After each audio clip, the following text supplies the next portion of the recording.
spending this week with our guys, and we're talking about leadership and all this other stuff. And each decade, I ask myself different questions. And in that decade, that question was the most important question.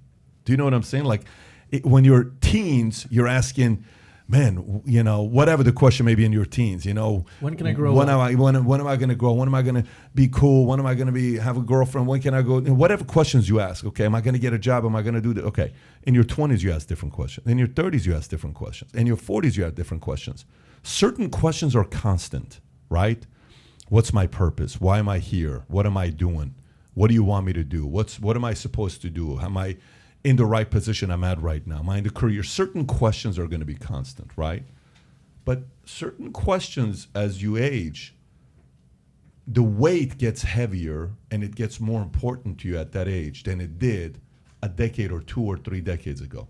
I think that's undoubtedly true. Well, what is the question that's the heaviest for you at your age? Because you just turned 80. So I only can tell you what's the most heaviest question at my age. But what is the heaviest question at your age being 80? I don't know what it is to be 80. I only know what it is to be 43.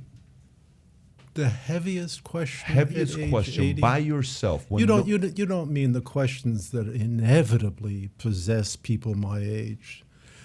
No, for you. Efficient digestion, health, Okay. social security. Those aren't the questions you're talking I'm about. not. I'm not. No. And by the way, that's also good for me to know because, you know, I'm talking to a guy when I was in my 20s. I'm trying to figure out if I want to get married or not because I was actually contemplating even ever getting married. I enjoy my own company. I don't know if I want to get married. So I had to really make sense of, does this marriage thing make sense for me? Maybe it does for other people. Maybe it doesn't for me. It was a very difficult question. So I'd go around asking people the questions. And then finally, I came down to a point of, no matter who you marry, there's a risk, and it's a risk I'm willing to take. And here's how I can hedge my risk. But no matter who I marry, there's going to be a risk, right? And then I'm listening to this husband and wife who are in their 60s, late 60s, and then I'm listening to this husband and wife who just got married in their 20s, and I'm listening to this guy that's early 20s, single, then somebody that's divorced in their 40s, and they're all talking about marriage and relationship. And eventually, this 68-year-old husband and wife says, you know, when I was in my 20s, 30s, I thought it was all about sex. And let me tell you what happened. Then health happened. Then this happened. Then health happened to me.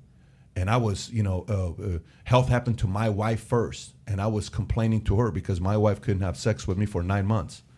And then 9 months later, the moment we could have sex, then health happened to me. And I felt so embarrassed because I judged her so much. And then you're like, oh, interesting. So maybe one day you're going to go through some of these things with health. So I learned as a man, as I'm aging, right? I'm trying to learn from you. Set those questions aside. What are some heavy questions that, get you thinking at this age? You lived a pretty good life. I can't complain. Certainly not. Or I could complain, but I shan't. I think the question, the really heavy questions are sorrowful questions at my age. And one of the experiences of anyone who's lived the kind of life that I've lived is the discovery that inexorably one has put a certain distance between what one is doing, in my case writing, and the audience one hoped to see.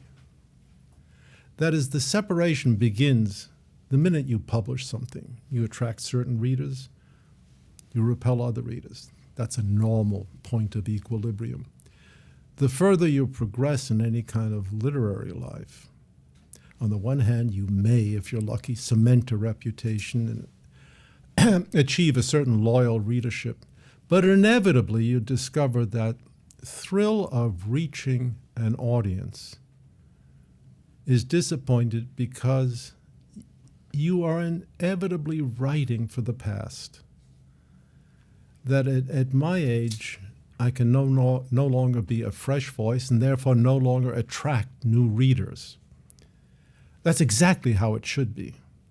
Why? Because of your age, you're saying people are going to be less interested? They are less interested. Well, that's not the case for Bernie Sanders. Nobody gave two craps about him for decades. And now all of a sudden, of the past 5-10 years, he's the, one of the biggest... Lucky Bernie. You think that's luck?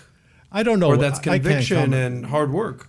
But continue. I'm curious. Could be a combination of both. Okay. But I think every writer has the same experience that at a certain point, even Philip Roth, at a certain point, that vivid, intense relationship with an audience that every writer imagines is out there, palpitating, waiting, hanging on your every word, that disappears. And I certainly feel that in my own case. I'm not complaining. I have readers. That's not the point. But in the larger sense, I've lost an audience. And everything about me is suggestive of anachronism, that is, a time before the present time. And again, that's inevitable. One can be in the present, completely in the present, only at a certain age. The age of discovery, say from 15 to 30 or 15 to 35. So when you talk about what are some of the deeper aspects of being 80, early middle-aged, as I remarked earlier, that sorrowful discovery that, hey, look, you are about to begin the process of outliving your time. Nothing wrong with that. Nothing wrong with that. But it is not a joyous experience, that discovery. Neither should it be terribly sorrowful. It's sorrowful, but it shouldn't be terribly sorrowful. They're compensations. If you enjoyed this short clip, click over here to watch another short clip. And if you want to watch the entire episode, the entire podcast, click here.